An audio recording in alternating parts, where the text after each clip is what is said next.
Hello students and welcome back to my channel math solutions with Rose ma'am. आज की हमारी ये जो वीडियो है आपका 28 अक्टूबर 2022 को मैथ्स का एग्ज़ाम है क्लास 10th का।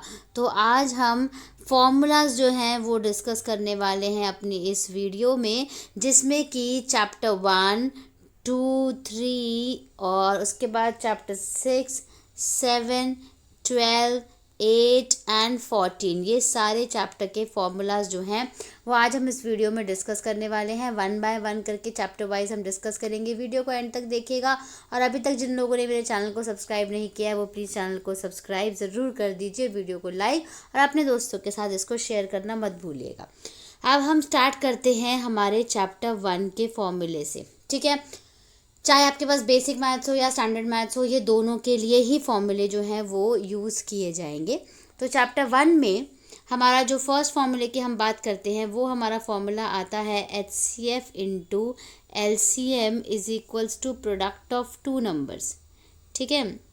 प्रोडक्ट ऑफ नंबर्स हो गया, जिसमें कि अगर हम हिंदी मीडियम की बात करें तो HCF इंटू LCM जो है वो आपका हो जाएगा दोनों संख्याओं का योग, ठीक है।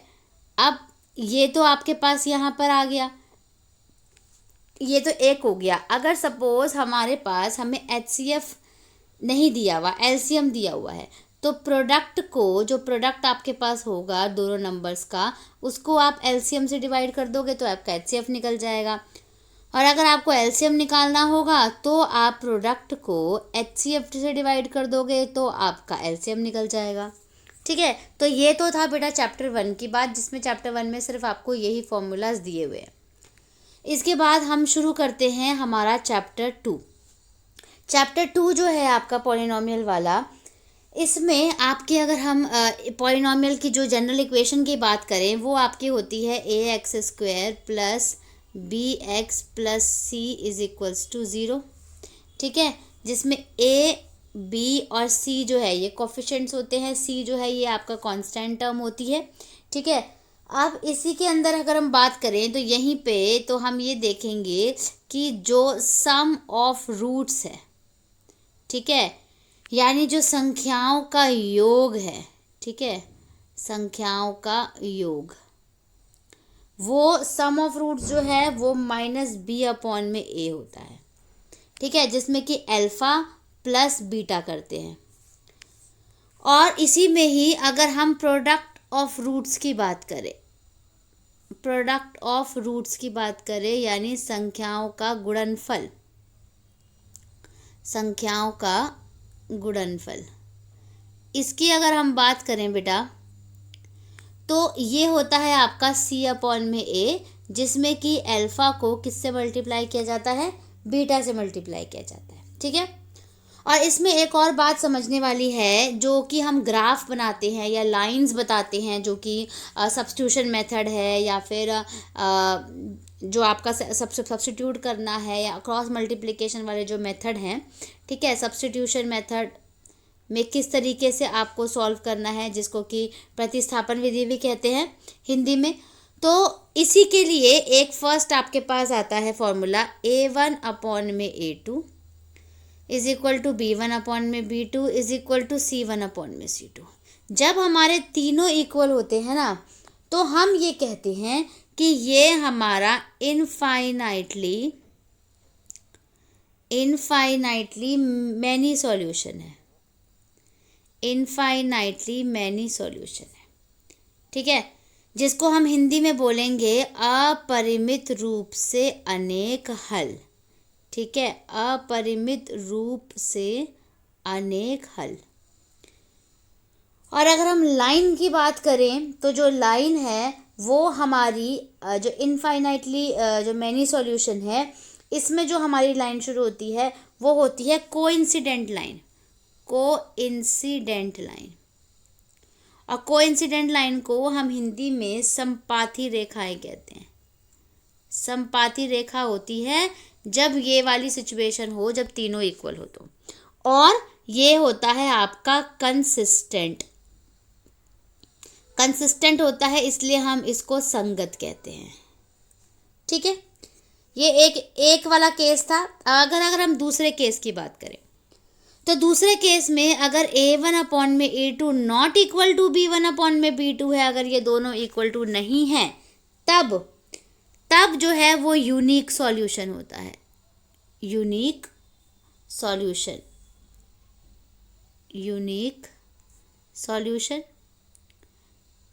ठीक है।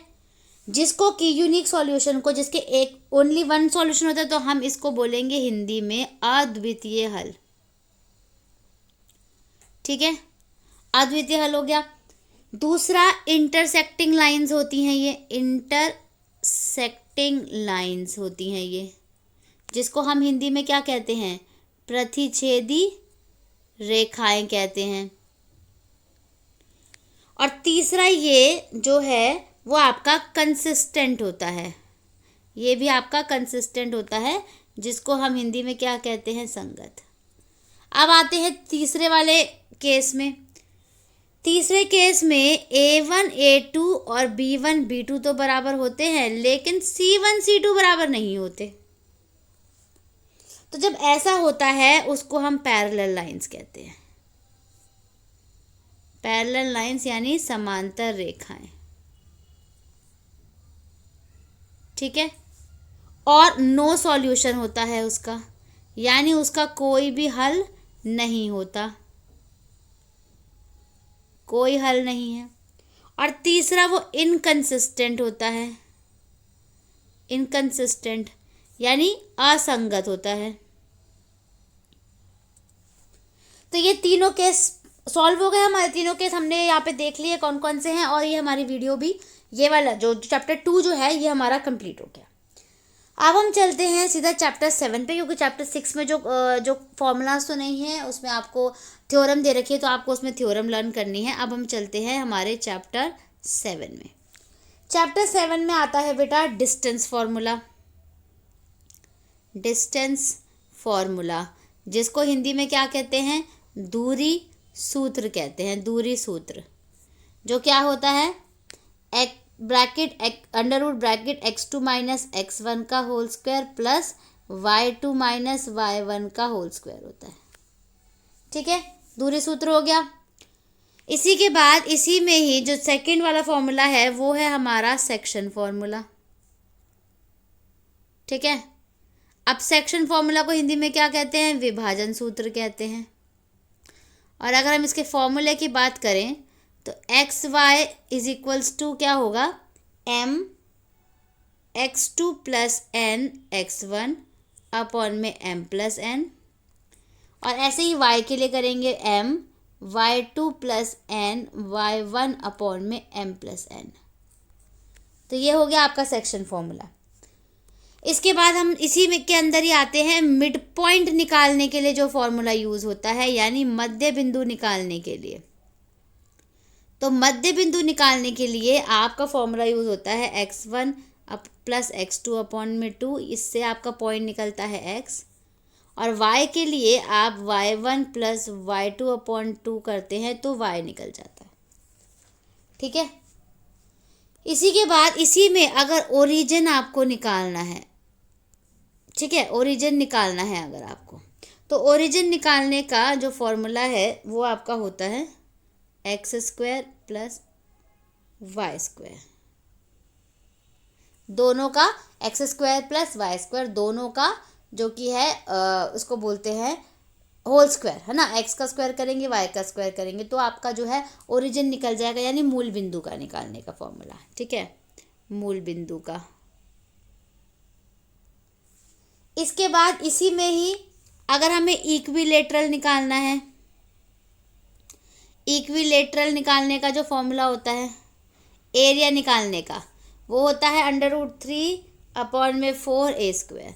और इक्विलेटर को हिंदी में हम क्या कहते हैं? समबाहु त्रिभुज। समबाहु त्रिभुज का जो क्षेत्रफल निकालते हैं वो हम निकालते हैं √3 अपॉन में 4a स्क्वायर, ठीक है। इसके बाद आपका एक बड़ा फॉर्मूला आता है इसी चैप्टर 7 के अंदर एरिया ऑफ ट्राइंगल निकालने का,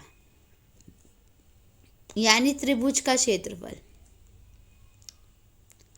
और ये कैसे निकालते हैं? हाफ ब्रैकेट पहले आएगा आपका x1 y2 माइनस y3, ठीक है, फिर x2 y3 minus y1 plus x3 y1 minus y2, ये आपको याद करना होगा, ठीक है। अब इसमें अगर मैं एक सर्कल बना दूं और यहाँ पे हम एक पॉइंट ले लेते हैं 1 2 और 3, तो देखिए x1 x2 और x3 तो याद रखना आपको, बाहर अंदर क्या होगा 1 है, अगर 1 दे रखा है तो 2 और 3 होगा, अगर 2 दे रखा है तो 2 के बाद क्या आता है 3 और 1 होगा, और अगर 3 दे रखा है तो 1 आएगा और फिर 2 आएगा। इस तरीके से इसको हम याद कर सकते हैं। इसके बाद हमारा नेक्स्ट चैप्टर शुरू होता है चैप्टर 8। चैप्टर 8 के जो फॉर्मूला है वो है, अगर हम पाइथागोरस थ्योरम की बात करें, ठीक है, पाइथागोरस थ्योरम के accordingly h square is equals to P square plus B square होगा। h क्या होता है आपका हाइपोटेन्यूस यानी कर्ण, p क्या होता है लंब यानी परपेंडिकुलर, और b होता है बेस यानी आधार, ठीक है। और अगर हम आइडेंटिटीज की बात करें जो कि चैप्टर 8 में है, वो है आपकी sine square theta plus cos square theta is equals to 1। अगर आपको साइन स्क्वायर थीटा की वैल्यू निकालनी है तो वो आपका 1 माइनस कॉस स्क्वायर थीटा होगा, और अगर आपको कॉस स्क्वायर थीटा की निकालनी है तो वो आपका 1 माइनस साइन स्क्वायर थीटा होगा, ठीक है। इसी के साथ जो दूसरा है वो होता है आपका 1 plus tan square theta is equals to sec square theta. अब अगर आपको यहाँ से टेन स्क्वायर थीटा की वैल्यू निकालनी है तो वो आपका सेक स्क्वायर थीटा माइनस 1 बन जाएगा, और जो sec square theta minus tan square theta जो है वो उसकी वैल्यू क्या होती है आपकी 1 होती है, ठीक है।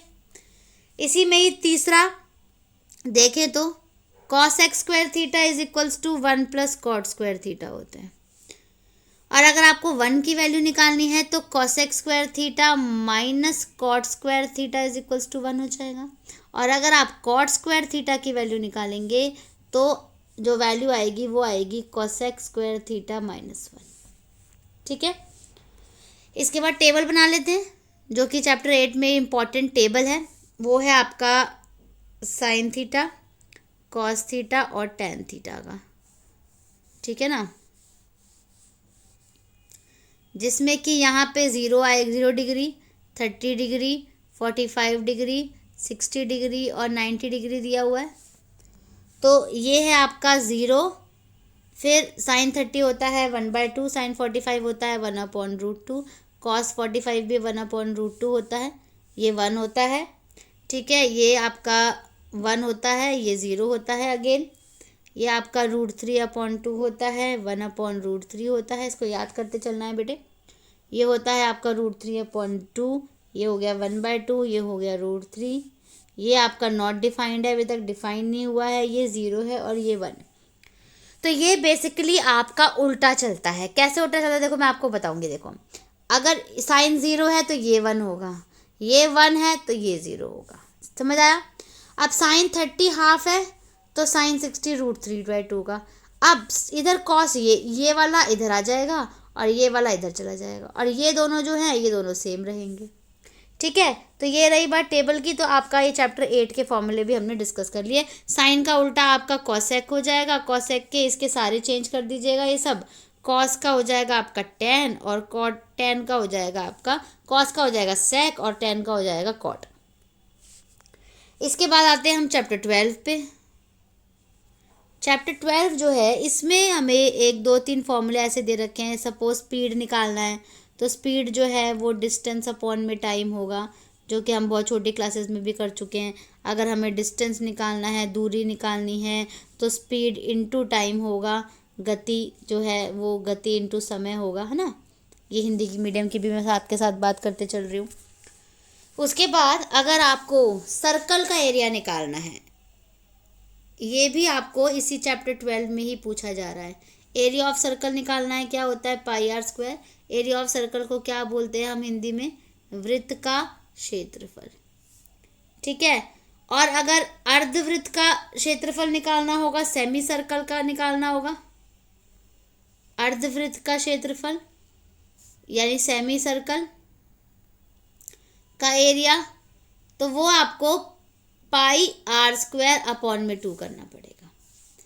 इसके बाद अगर हम परिधि की बात करें यानी सरकमफ्रेंस की बात करें,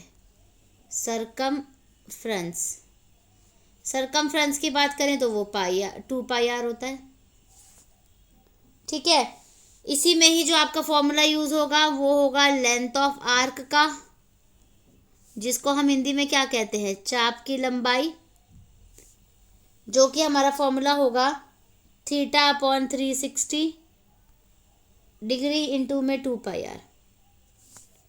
और इसी में अगर हमें एरिया ऑफ सेक्टर निकालना है, एरिया ऑफ सेक्टर यानी त्रिज्यक खंड का क्षेत्रफल, तो ये आपका होगा थीटा अपॉन में 360 इंटू में पाई आर स्क्वायर। ठीक है, और इसी में ही अगर हमें एरिया ऑफ मेजर सेक्टर निकालना है, मेजर सेक्टर यानी दीर्घ त्रिज्यक खंड का क्षेत्रफल,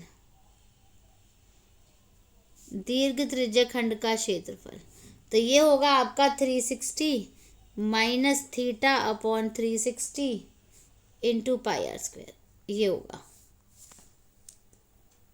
तो ये आपका चैप्टर 12 के भी फॉर्मूलेस खत्म हो गए। अब आते हैं हम चैप्टर 14 पे। अब चैप्टर 14 जो आपका लास्ट है आपका, इसमें डायरेक्ट मेथड से आप निकालेंगे मीन। एक तो ये मीन निकालने के मैं आपको बेसिकली पहले बता रही हूँ, मीन हम किस तरीके से निकाल सकते हैं। डायरेक्ट मेथड यानी प्रत्यक्ष विधि, ठीक है, जो कि होता है x bar is equals to sigma F i x i upon में सिग्मा एफ आई, जिसमें आपको एक्स आई भी निकालना पड़ेगा, एफ आई आपको ऑलरेडी दिया होगा, दोनों को मल्टीप्लाई करना होगा। फिर दूसरा इसी में मीन निकालने के लिए अज्यूम्ड मीन मेथड होता है, अज्यूम्ड मीन, जिसको कि हम कल्पित माध्य कहते हैं, कल्पित माध्य विधि, जिसका फॉर्मूला होता है A plus sigma F I D I upon में सिग्मा एफ आई, जिसमें ए जो है वो अज्यूम किया हुआ होता है, माना हुआ नंबर होता है। ठीक है, इसके बाद इसी में ही अगर हम स्टेप डेविएशन मेथड की बात करें, स्टेप डेविएशन मेथड, ठीक है, स्टेप डेविएशन को हिंदी में हम बोलते हैं पद विचलन विधि। ठीक है, जिसका फॉर्मूला होता है A plus sigma F I U I upon में सिग्मा एफ आई इंटू में एच। ठीक है, इसके बाद अगर हमें इसी में मोड निकालना है, चैप्टर 14 में मोड निकालना है यानी बहुलक निकालना है। ठीक है, तो बहुलक निकालने का फॉर्मूला होता है L plus F1 minus F not upon में 2F1 minus F not minus F2 into में एच। और माध्यक निकालनी है, अगर मीडियन निकालनी है, माध्यक निकालनी है, तो माध्यक का फॉर्मूला होता है L plus n/2 minus CF निकालना पड़ेगा उसके लिए आपको F इंटू में H। ठीक है, तो बेटा ये सारे फॉर्मूले जो थे हमने डिस्कस कर लिए। आपके हाफ ईयरली एग्ज़ाम में जो चैप्टर्स आने वाले हैं उसी के ऊपर बेस्ड ये सारे फॉर्मूलेज़ हैं। मैंने बहुत मेहनत करके वीडियो बनाई है, तो आप इस वीडियो को लाइक ज़रूर करिएगा, और जिन्होंने अब तक चैनल को सब्सक्राइब नहीं किया प्लीज़ चैनल को सब्सक्राइब कर दीजिए, ताकि आपको मेरे आगे आने वाली वीडियोज़ जो हैं उसकी नोटिफिकेशन मिलती रहे। Thank you students for watching this video. Please comment करके बताइएगा आपको मेरी वीडियो कैसी लगी। फिर मिलेंगे हम नई वीडियो में नए टॉपिक के साथ।